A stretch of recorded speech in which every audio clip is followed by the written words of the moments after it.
All right, greetings and peace, everyone. Welcome to the C.R.S.A YouTube channel. My name is Neo, and I'm here to share some info with the people.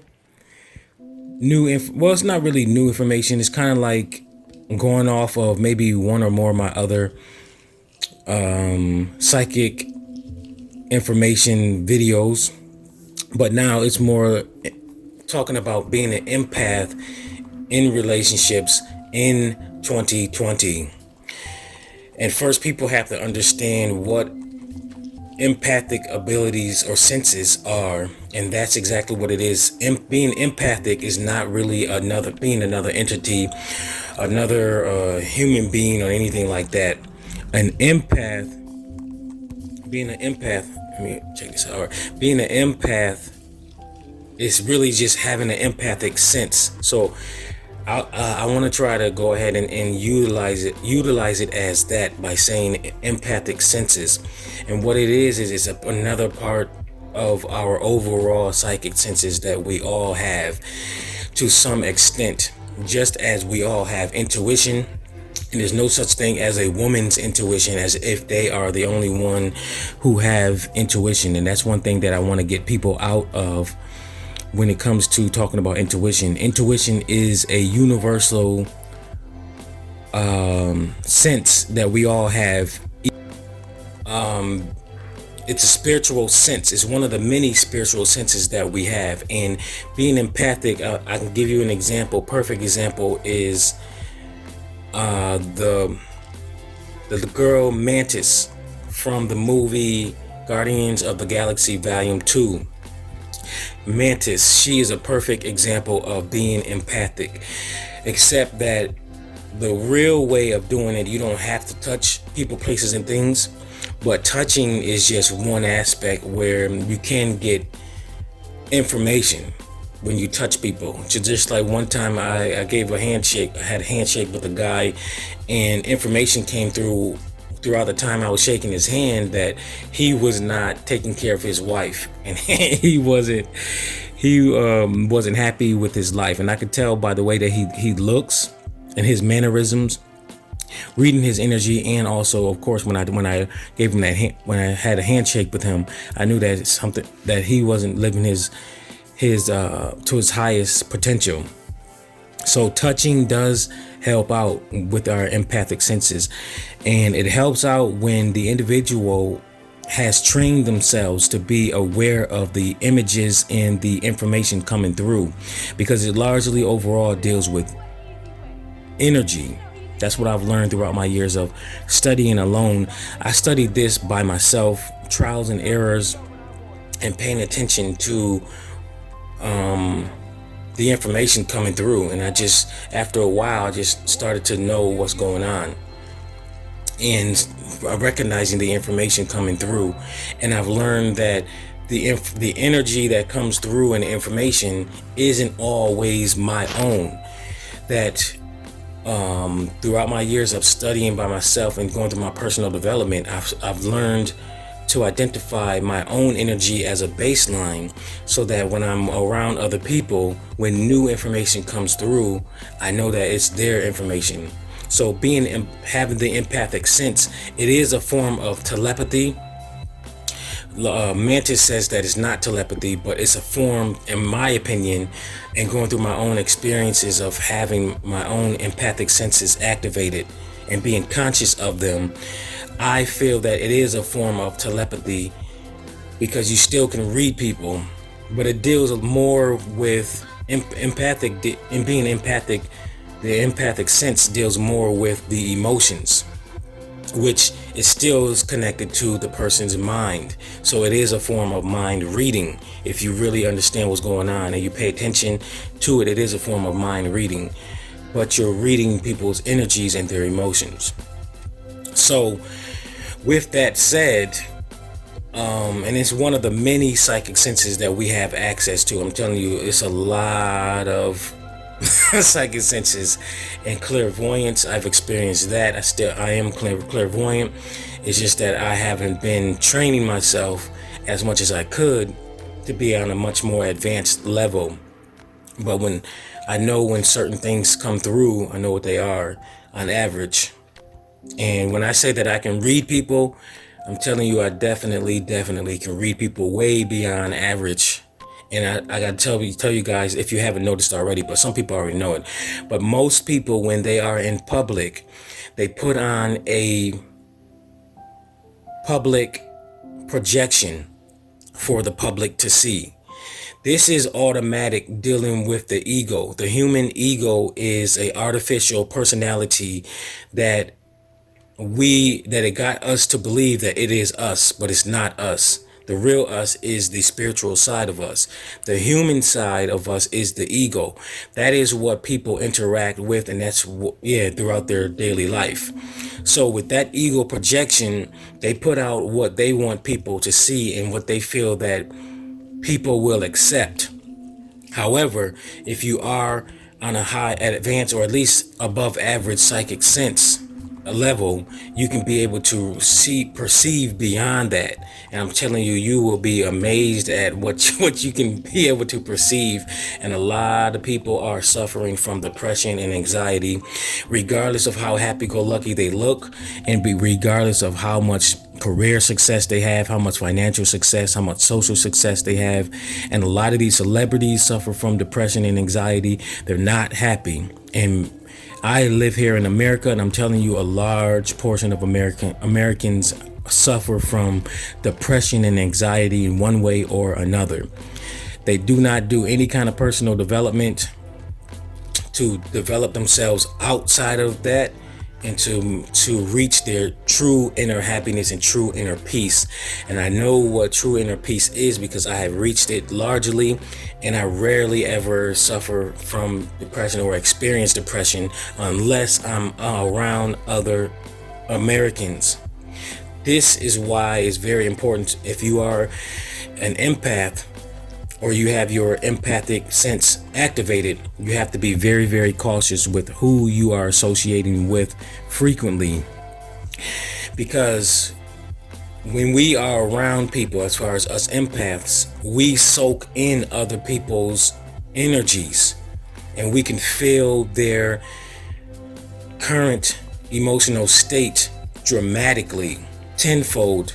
And just because a person looks like they're happy, we can feel the deeper aspects of that individual or those individuals, and we can tell the difference. I can give you an example, a recent example dealing with a woman that I was dating, and I'm so happy that I no longer deal with her. At first, she did look happy for like the first week, but once I started to hang out with her at her home, and this is one of my many single mothers. I don't know what it is about me, but single mothers, a lot of them are highly attracted to me, and I've realized the pattern, and I've come to the conclusion to just accept it and just deal with it. And that's the reason why I did a few of my single mother videos, just to help them out, and I have a lot of experience dealing with single mothers. So anyways, so she was a single mother. She had 2 children, right? Okay, so when I first met her children and I was hanging out with the mother, it was all good. It felt good. We was all on a high level. We all got along with each other. But the longer I stayed in their home, the more they relaxed back into their standard emotional state. And their standard emotional state is a state of depression. Now here's the deal. Now the mother suffers from not having a strong father figure in her life, and she never mentioned anything about her mother, so I don't know if she had a mother figure in her life. And her father did a lot of disrespectful things, and it put her in traumatic experiences. So she's really, really scarred, emotionally scarred. And I didn't really realize that until after I left her alone. So now the 2 children, the mother has 2 different baby fathers, and that's a big red flag anyways. As a man, a woman that has children and she has different baby fathers, that's a big red flag. big red flag. And I didn't realize that until after I did my analysis, because I always do an analysis after I do the dating. But anyways, let's jump to it. So to the 2 children themselves, they suffered from not having a strong father figure in their life, and they were lost, and they suffered from depression too. And I was always wondering, like, why do, when I'm around there sitting in the house, I get this strong negative emotion where I just want to just sit there and not do anything. I just felt so sad. And I never feel that way when I'm by myself, and I'm not a sad person. I'm always in a good mood, at least a balanced mood. I'm rarely ever in a negative hole like I was when I was with them. So it literally took me about 3 to 5 times being there to realize that it is the environment and it is them, that their energy that I was feeling, that made me feel so sad and feel like I didn't want to do nothing but just sit on a damn couch and be alone. And I didn't want to be around them because I felt like it was their energy, but I really didn't truly understand what was going on. So I was like, oh, okay. And then it was a one Saturday morning where we had a good morning. I was talking with her in the morning, and then it was at one point she just switched. The energy went to another negative energy. It switched back, and I said, uh-oh, she's not in a good mood, so this is not going to be a good morning, so I'm going to stay here by myself. And then lo and behold, and I was trying to do everything I can to avoid that negativity and from her snapping. And it was just the smallest thing that got her to just snap and go crazy and start yelling. And then ever since that moment, I said, all right, nope, I'm not putting up with this. And I walked out the door, and I never sought to talk to her again, because that was the second time that she snapped at me.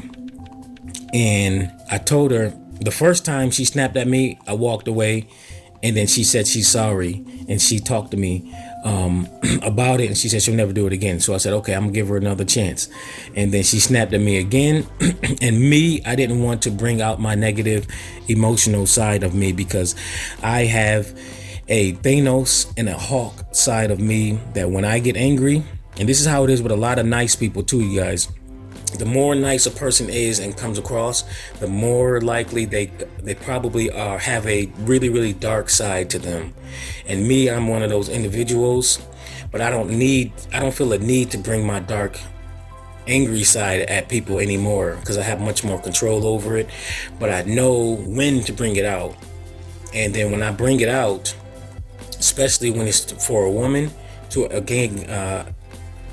when it's directed towards a woman, I can make a lot of people feel put them in a dark depression hole emotionally, and they feel so sad, and it'll take them a long time to get out of it. It's like they psychologically trapped. So I can put a lot of people in a lot of psychologically traps psychically. But I don't use those abilities unless I really have to, and I get really mad at somebody. But with her, her and a lot of women, I try not to direct my anger towards them. So I was not doing it with her. So I was being peaceful. So I felt like the best thing to do is just to walk out and leave her alone.